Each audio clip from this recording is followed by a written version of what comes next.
Hey everyone, and welcome to This Explainer. I'm absolutely thrilled you're joining us today because, wow, do we have a brilliant little case study to unpack. We're going to be deconstructing the art of strategic preparation. We're looking at a highly structured, super effective way to communicate exactly what you need.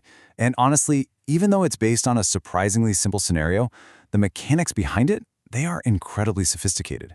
Whether you're, leading a high-stakes boardroom meeting, organizing a huge community event, or literally just trying to manage the chaos of your own household, the strategies we're about to decode will fundamentally change how you approach your conversations.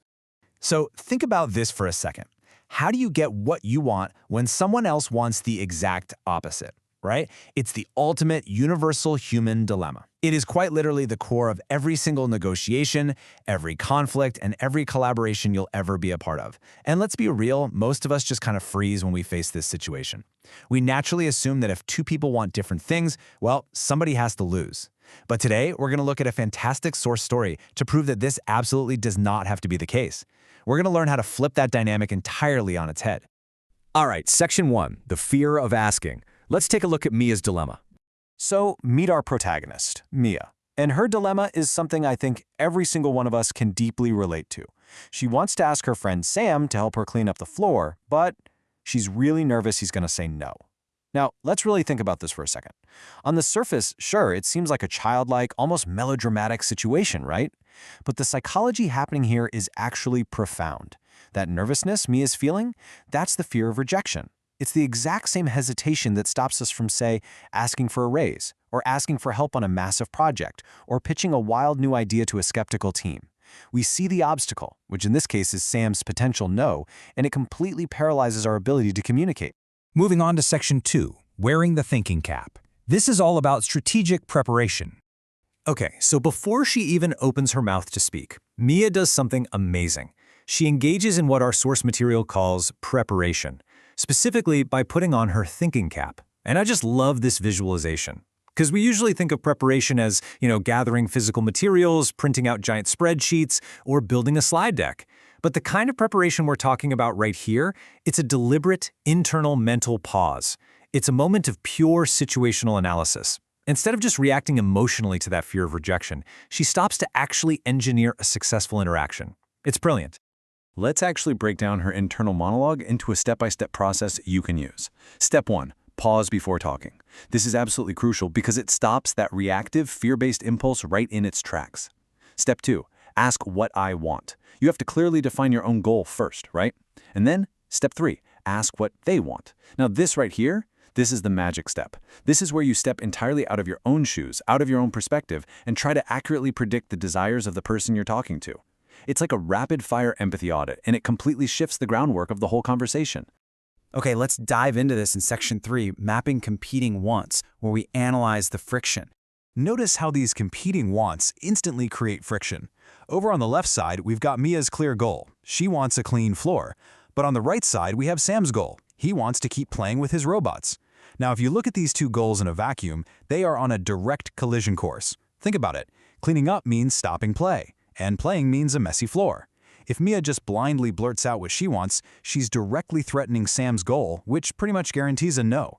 But by mapping this out in her head beforehand, she identifies the exact communication barrier she needs to dismantle. Which brings us to Section 4, crafting the pitch and creating that win-win scenario.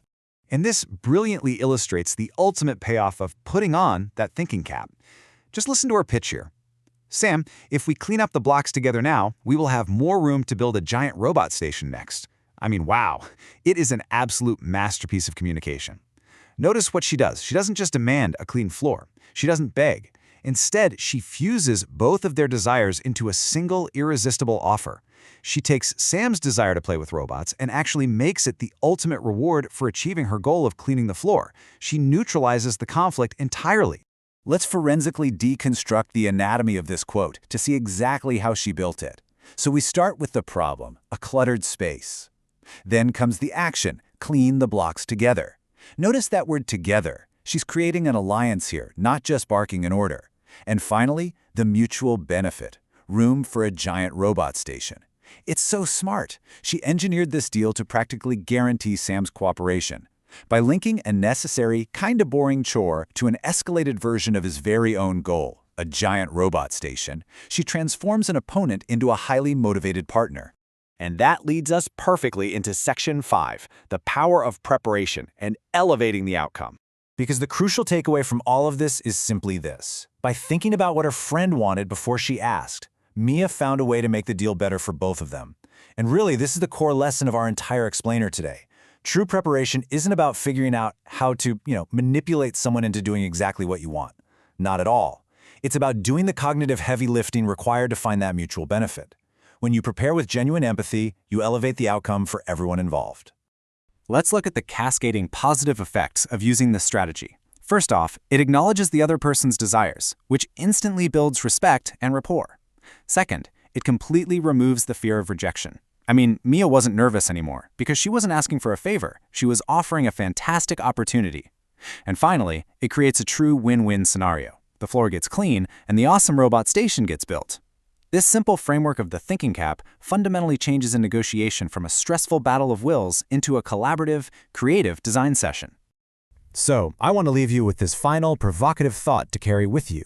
Before your next big, important conversation, whether it's, pitching a huge new client, resolving a tough conflict with a colleague, or yes, even just getting someone to help you clean up the house, ask yourself, whose wants do you need to consider? Put on that thinking cap, do the empathy audit. Figure out exactly what is on the right side of their board, and then go craft a pitch that builds a giant robot station for both of you. Thank you so much for joining me for this explainer, and I really hope this helps you strategize your next big win.